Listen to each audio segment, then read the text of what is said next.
สืบสานที่ของประเพณีที่บรรพบุรุษ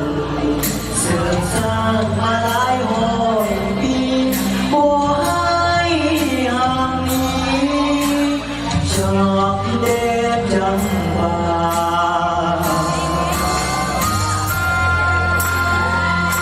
อากาศที่โซนอบอุ่นด้วยความตั้งใจ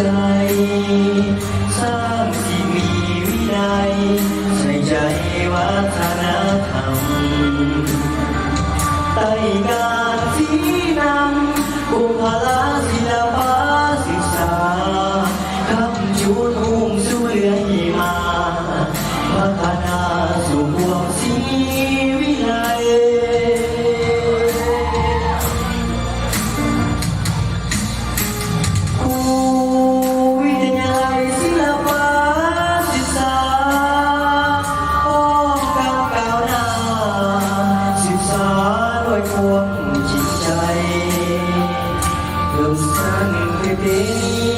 อันดีงามของเราเรื่อยไปทุกคนร่วมแห่งหัวใจสุ่มใสในการชิดซ้อ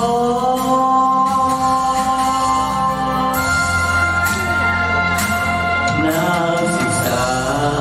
เพียบพร้อมด้วยความสามารถเทียมหาใส่สาตามความต้องการสังคมจะเผยแผ่อีกของไว้ให้ยืนยาวสืบสานในความเป็นดาวแวววาวสู่ความรุ่งเรือง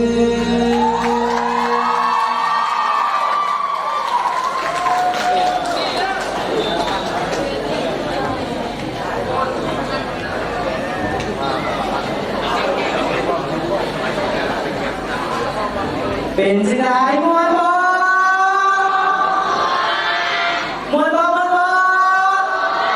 ใส่กองเชียร์เข้ามา12กองเชียร์ปีหนึ่งยี่สาย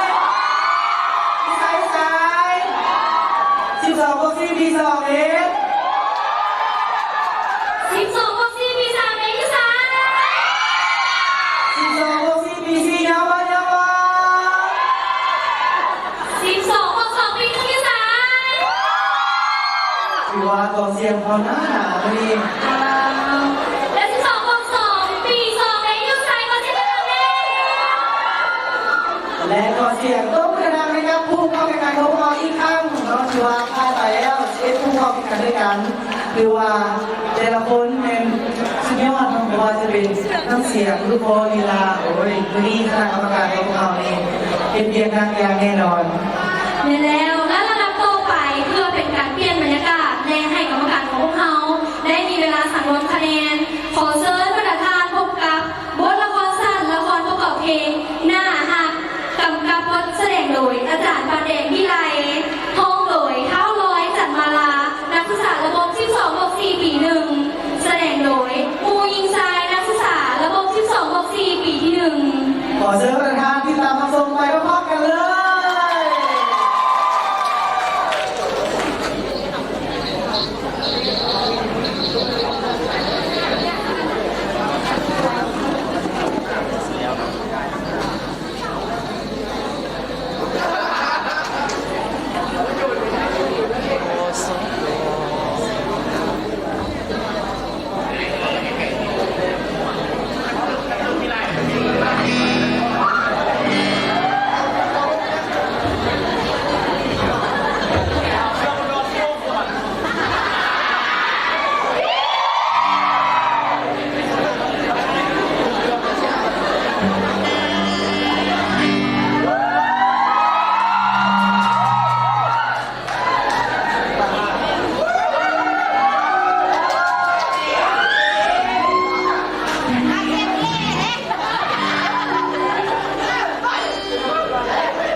บอกให้เจ้าไป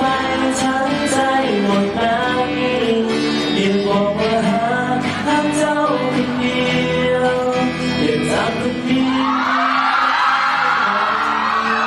จะทำคนดีหัวใจ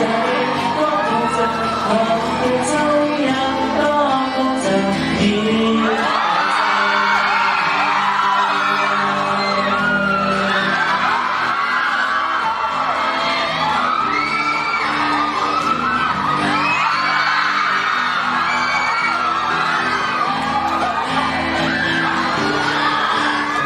วันนั้นที่เราทั้งสองได้พบกันที่เราต้องฝันจะเสมออาจพอไม่นานจะง่ายและเท่ารักก็ก็จะพร้อมจะเยียวยาแต่ที่เคยคิด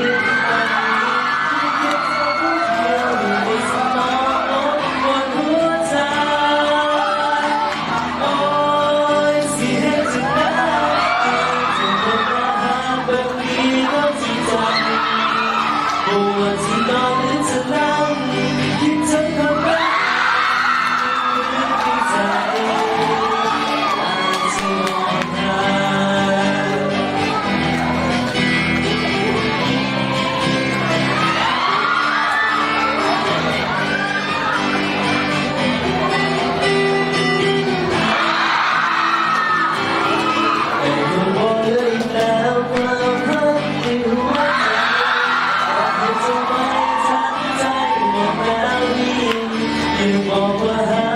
หากเจ้าคนเดียวอยากทำคนดีมีแฟนหรือยังถ้าหากไม่มีหัวใจก็คงจะพันกันเท่ายังก็คงจะดีบอกเจ้านะ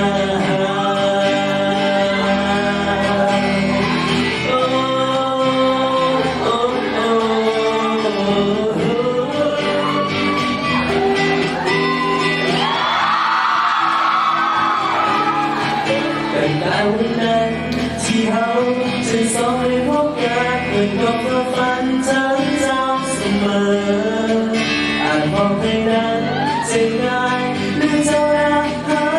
ก็จะพร้อมจะเยียวยาแต่ที่เคยคิดตอนนี้มีเพียงเจ้าผู้เดียวอยู่ในสมองบนหัวใจโอ้ยสิเห็นจึงได้จะหมดอาหารแบบนี้เท่าที่ใจบัวจะนอนหรือจะนั่งคิดจะคนอาหารเนื้อมีใจอยากจะบอกหา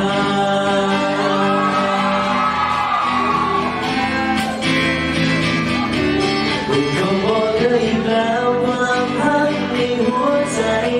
บอกให้เจ้าไปทั้งใจหมดแล้วนี่ยังบอกว่าหากเจ้าคนเดียวอยากทำคนดีมีแฟนหรือยังถ้าหากไม่มีหัวใจก็คงจะผ่านเพียงเท่ายังก็คงจะมีเท่า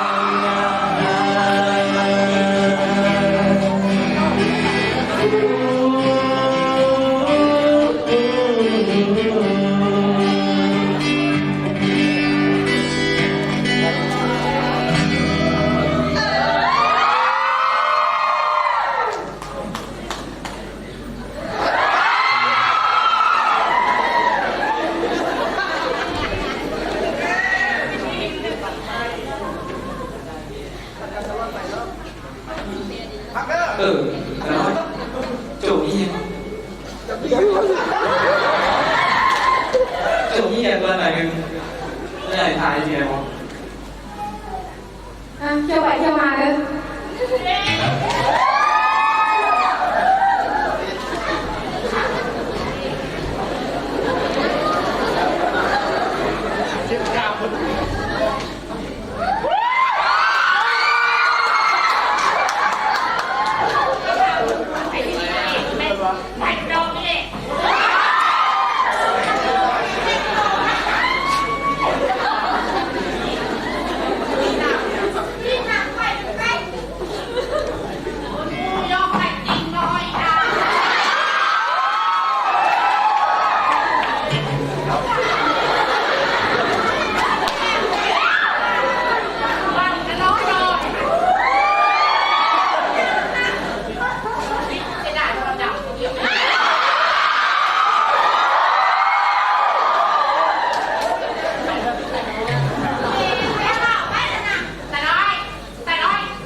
ยังไงนะ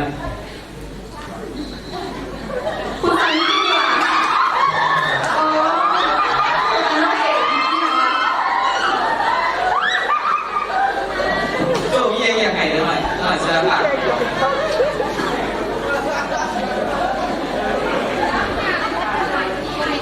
เดี๋ยวเนี่ยอยากหลับก่อน ก็มีไม้มดเลยไม้สองนอกจากเอาไม้นะพ่อ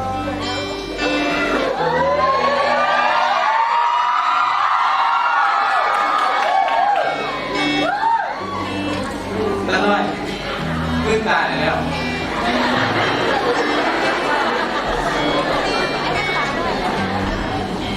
ห้องเป็นแจ้งนะครับ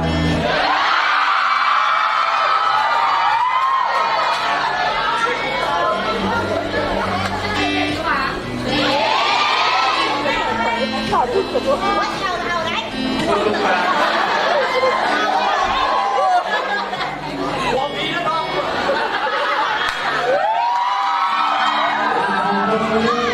ลูกปลา หัวใจบอกให้เธอไปทั้งใจหมดแล้วนี่ยังบอกว่าหาเจ้าคนเดียวอยากเธอคนนี้มีแฟนหรือยังถ้าหากไม่มีหัวใจก็คงจะห่างกันเท่านั้นก็คงจะดีพอเท่านั้น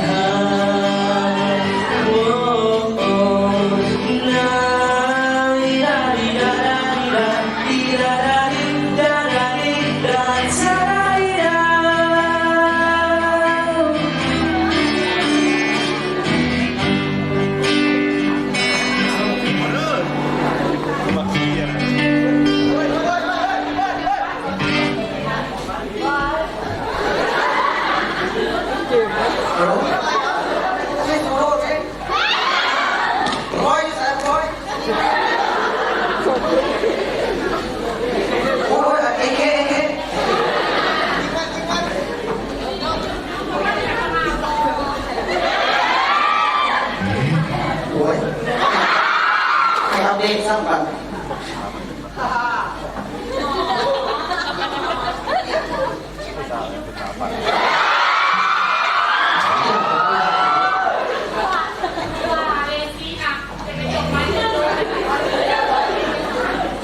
โอ้อีนี่บ้า